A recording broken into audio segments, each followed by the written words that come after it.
શાકની કરીશું. આ ખાંડ છે. આ ચાનો પાવડર છે. આ હળદર છે. આ માટી છે. આ મરચું છે. આ મીઠું છે.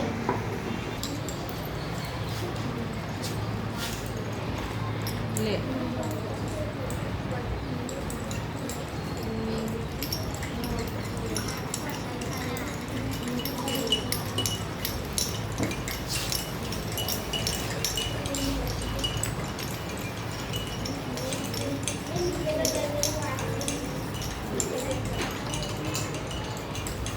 ચાલો બરાબર મિક્સ કરો અને ચેક કરો કયું આવડે છે ને કયું નથી આવડતું. બરાબર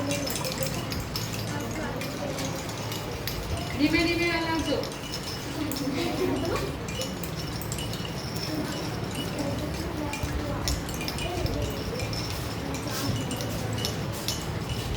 બે મિનિટ સુધી હલાવો એટલે પછી દેખાય તમને કે અંદર ઓગળી ગયું કે નથી ઓગળ્યું. હે ને કેમ તમારી વસ્તુ છે ને એને ગાઢ થઈ જવી જોઈએ તો જ એને ઓગળી ગઈ કહેવાય. સમજ પડે ને?